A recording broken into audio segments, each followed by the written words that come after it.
हम यहाँ से बोलना बंद कर देते हैं, घर में सन्नाटा छा जाता है, कोई किसी से बोल नहीं रहा है।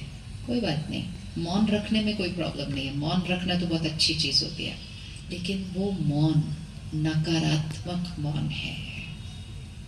जब यहाँ से हम गुस्से में या दर्द में चुप होते हैं तो यहाँ का शोर क्या हो जाएगा?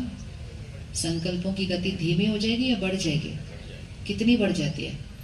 यहाँ का शोर बहुत बढ़ जाता है। हम यहाँ से उनसे बोलना बंद कर देते हैं, यहाँ से हम उनसे ही सिर्फ बात कर रहे होते हैं। राइट या रॉन्ग? राइट। और फिर यहाँ से बात करते हैं ना, तो उस दिन जो बात हुई उसके बारे में बात करते हैं। सिर्फ यहाँ से बात करते हैं तो हम किधर भी 5 साल पहले भी ऐसे हुआ था, 10 साल पहले भी ऐसे हुआ था, शादी वाले दिन भी ऐसे हुआ था, उधर तक पहुंच जाएंगे हम, क्योंकि यहाँ की गति बहुत बहुत बहुत फास्ट है।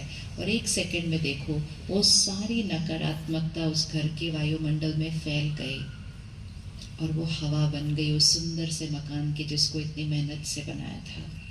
और उस सुंदर से मकान में जो बच्चे रहते हैं वो उस वायुमंडल में पलते हैं, बड़े होते हैं, पैदा होते हैं, और वो शुरू से ही उस नकारात्मक हवा के अंदर पैदा हुए पल रहे हैं।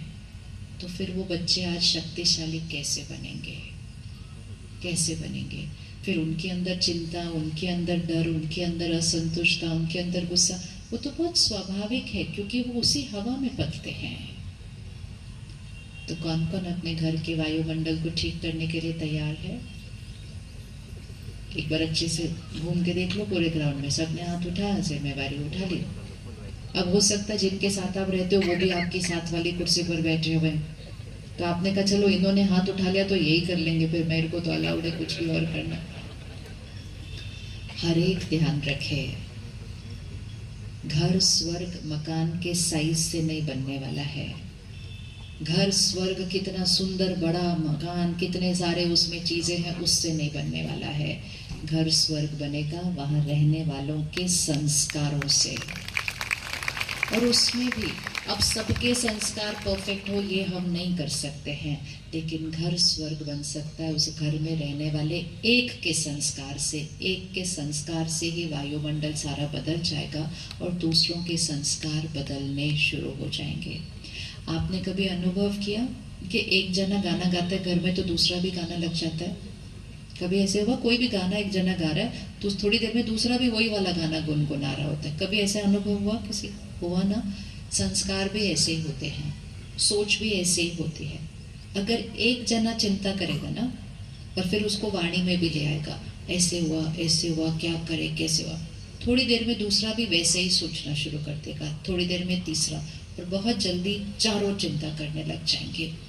एक जना सबकी सोच को नकारात्मकता की तरफ लेकर जा सकता है, एक जना सबकी सोच को सकारात्मकता की तरफ लेके जा सकता है। एक जना सबकी सोच को बहुत छोटा बना सकता है और एक जना सबकी सोच को बहुत ऊंचा, बहुत श्रेष्ठ बना सकता है। ये सारी शक्ति एक के पास है, एक। इसलिए जब अपने घर की हवा को देखा तो बाकी सबको नहीं देखना, लेकिन ये तो ऐसे है, लेकिन ये तो ऐसे है, लेकिन ये तो ऐसे। मैं आत्मा उस घर का शक्ति स्तंभ, मैं आत्मा उस घर की अगरबत्ती। एक अगरबत्ती चाहिए घर में, सबको अगरबत्ती बनने की जरूरत नहीं है, एक भी बनेगी तो सुगंध ही सुगंध। एक अगरबत्ती जलाने से सारी बदबू खत्म हो जाती है। तो फिर वो एक अगरबत्ती कौन बनेगा अपने घर की? उठा लो ना अच्छे से, उठाने में ही आधा काम हो जाता है, संकल्प करने से ही आधा काम हो जाता है। आज का पहला होमवर्क, अगर कुछ हो भी जाए बात तो कितनी देर मौन रखेंगे? हो जाती है बात कभी कभी, एक घर में अलग अलग आत्माएं रहती है, मतलब अलग अलग संस्कार रहते हैं, अलग अलग सोच रहती है, तो मतभेद तो होगा ही होगा। हर एक जैसा सोचे ये तो कभी हो ही नहीं सकता। मतभेद होगा, कलह कलेश नहीं। मतभेद स्वाभाविक है, कलह कलेश हमारी चॉइस है। और अगर फिर भी वो हो गया, उसके बाद मौन कितनी देर रखेंगे? अब कितनी देर? जितनी देर आप चाहते हैं कि आपके घर की हवा दूषित होती जाए, जितनी देर आप चाहते हैं कि घर में हर एक की स्थिति घटती जाए,